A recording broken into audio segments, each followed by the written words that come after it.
Você já fez a sua inscrição no canal? Clica em inscreva-se e compartilhe com outros também o conteúdo. A gente vai conversar um pouco mais hoje sobre a análise dos fatos do que vem acontecendo com a pandemia do Covid-19 e o que é o novo normal. Algum tempo atrás, nós já conversamos sobre como ficariam, a situação durante a pandemia do Covid-19. E agora a gente tem algumas outras informações que podem nos ajudar a pensar um pouco melhor naquilo que vai ser o novo normal. Essa é a pergunta muito discutida ultimamente. Não há sombra de dúvidas de que essa pandemia é realmente um marco na nossa geração. Infelizmente, tivemos e continuamos a ter perda de vidas e o desastre econômico também em praticamente todas as economias do mundo, das mais sólidas, das mais fortes, claro, até as mais frágeis. E aí a pergunta que vem é: qual é o novo normal? Muita gente tem falado sobre isso. Um dos problemas de pensarmos sobre como vai ser o futuro agora é que nós não temos dados, na verdade, números, projeções que sejam muito claras com respeito a isso. É tudo baseado muito em percepção e isso pode ser perigoso. A gente viu algumas coisas parecidas em outros acontecimentos históricos. Por exemplo, na queda da União Soviética, quando o país foi dissolvido, diversas previsões foram feitas no mercado e algumas se provaram verdadeiras, mas muitas outras não. A mesma coisa aconteceu durante a Grande Recessão em 2008, quando houve aquela quebra do mercado financeiro, a quebra do mercado imobiliário nos Estados Unidos. Muita gente falou que o padrão de consumo ia ser alterado e acabou não sendo alterado, continuou praticamente o mesmo. Então, isso em pouco tempo. Então, durante o evento, quando o evento está em curso, é muito difícil você conseguir fazer qualquer tipo de previsão que vai se mostrar verdadeira. Então, por isso, o meu objetivo agora, na verdade, não é dizer o que vai acontecer depois, o que vai definir esse novo normal, mas, na verdade, indicar algumas tendências. Quando a gente pensa em consumo, veja o que aconteceu, por exemplo, em países onde houve algum tipo de reabertura da economia.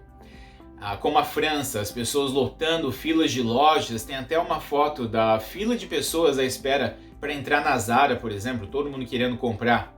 Muita gente achou que essa parada, essa quebra na economia, ia levar todo mundo a pensar de novo o que vem depois, a repensar a vida em sociedade e a repensar padrões de consumo.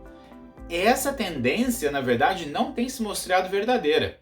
As pessoas parecem querer a volta daquilo que era normal antes da crise. Então, o que vai acontecer depois? A gente não sabe ainda. Vão haver pequenos surtos e levar de novo ao bloqueio das economias, principalmente das economias mais sólidas? Nós não sabemos ainda. Existem países em que foi feita a reabertura de escola e o fechamento na sequência. Então, a gente realmente não sabe ainda como as sociedades e as economias vão se comportar. E isso nos leva a questionar sobre o que vem depois. O que nós temos até agora, de fato, de tendência para aquilo que vem depois e que vai fazer parte desse novo normal? Um dos pontos é o tempo que vai levar para a economia se retomar no mundo todo. Vai ser muito maior do que o que foi necessário durante a crise de 2008, por exemplo. Em alguns outros países, como o Brasil, essa crise veio um pouco depois, né? Mas a gente vai levar bem mais tempo agora. E por que isso é fato? Pequenas e médias empresas, por exemplo, nos Estados Unidos, estão tendo muita dificuldade para conseguir acesso a empréstimos. E isso dificulta todo o processo do mercado. A mesma coisa tem acontecido no Brasil. Entre os bancos, darem empréstimo para grandes empresários que têm uma estrutura muito mais sólida e emprestar para um microempresário, é óbvio que vão buscar investir naquele que tem uma chance de retorno muito maior, que são essas empresas mais sólidas. Uma pesquisa realizada pela Câmara de Comércio aqui nos Estados Unidos com a MetLife já deixou claro que uma em cada 4 pequena e média empresa aqui nos Estados Unidos corre o risco de fechar em definitivo dentro dos próximos 6 meses. E essa pesquisa foi feita em abril. Então a gente está falando de um período de 6 meses 1 em cada 4 pequenas e médias empresas correm o risco de fechar. O que é que isso significa, então, para empresas da área de educação? É uma situação muito perigosa. Só para ter uma ideia dessa situação, não é? Em um sentido um pouco maior, a gente pode levar em conta alguém que mora em uma cidade menor, tem um café. E aí ele deixa, para poder trabalhar no seu próprio café, ele deixa seus filhos em uma creche ou uma escola paga, ou então o seu filho mais velho faz algum curso. Existe toda uma movimentação do mercado de educação que é baseada nessas pequenas e médias empresas. E aí, esse dono do café não consegue acesso a algum tipo de empréstimo, ele não consegue acesso à ajuda do governo federal ou do governo estadual, e ele vai ter a necessidade de fechar as portas. Com mais tempo em casa, os filhos vão ficar fora de qualquer tipo de negócio de educação, não vão mais para a escola, para o daycare, né? E aí a gente tem não só a empresa dele que precisou fechar, mas outras empresas da área de educação que também vão enfrentar dificuldades por causa disso. Você tem todo um efeito dominó na economia. E aí, essa pessoa que precisou fechar o próprio negócio, que fechou aquele café, daqui a algum tempo ele vai poder optar por abrir um negócio próprio novamente, mas aí vai ter dificuldade em conseguir capital para aquilo, ou retornar ao mercado de trabalho. E aí a gente está falando de milhões de pessoas competindo por vagas no mercado. Um cenário muito diferente do que o que vinha acontecido alguns meses atrás, onde havia praticamente pleno emprego. Esse cenário vai tornar muito mais difícil, muito mais complexo e lenta a volta da economia ao estágio que ela estava antes dessa crise. Então, resumindo, vai levar mais tempo para a economia se estabilizar novamente, se recuperar e crescer. Gregory Peter Lewis, o CFO da Honeywell, ele deixou essa dificuldade da economia clara dessa retomada à normalidade ao fazer o comentário de que, eu vou até citar ele aqui, em uma tradução livre, ele fala que até que esse movimento, né, essa movimentação de pessoas fique um pouco mais livre, ainda vai ter muita dificuldade nessa questão de atendimento e execução de projetos. Então ele diz que é quase impossível para colocar uma cifra, um número, nisso tudo, e que na verdade, isso está mudando, não é? Dia a dia, em todas as regiões do país. Então, de acordo com ele, a gente ainda não sabe como vai ser o novo normal, porque depende de muitos fatores. E esses fatores envolvem essas normas também de distanciamento social e tudo isso. Agora, se essa notícia é ruim, no sentido de que a economia vai retomar e que a gente vai ver, né, esse crescimento, mas que ele vai levar muito mais tempo para acontecer, será que as pessoas estão dispostas a gastar, especialmente no mercado de educação?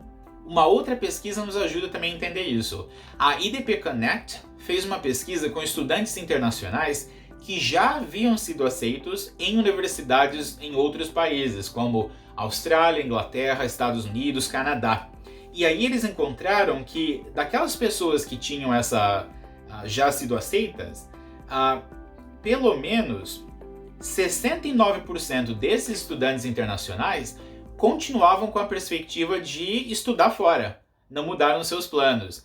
E 54% desses que foram entrevistados falaram que eles estavam, na verdade, dispostos a ajustar esses planos de viagem, de mudança para um outro país, por até 12 meses antes de pensar em mudar os seus planos. Então, o que é essa? Essa é apenas uma pesquisa, eu até separei ela aqui, não é? Essa pesquisa mostra que as pessoas estão dispostas a gastar. Qual é a chave, então, agora desse novo normal? Prepare-se. Esse é o momento de fazer estratégia para o seu negócio. E prepare uma estratégia que envolva a solução A, solução B ou C. Possíveis cenários desse novo normal. Se você tem um restaurante, você pode planejar para que o seu restaurante volte a ser aquilo que era antes, por exemplo, como era, né? Tudo antes dessa crise, mas ao mesmo tempo, qual é a sua expectativa na hora de pensar em montar o seu negócio com, por exemplo, delivery e ao mesmo tempo menos pessoas na sua área de atendimento? Se você tem uma empresa da área de educação, já pensou em um formato? Porque o que aconteceu no início da crise era todo mundo presencial, todo mundo correu para online.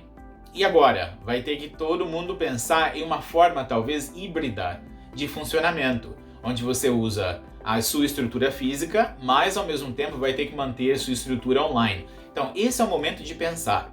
Muitas empresas fizeram ajustes, até mesmo em precificação, no preço, para conseguir sobreviver. Algumas ofereceram até descontos de 50%, o que é impraticável em um período mais longo. O mercado também vai precisar voltar aos seus parâmetros normais, não é? De preço, por exemplo. A sua empresa já está preparada para isso?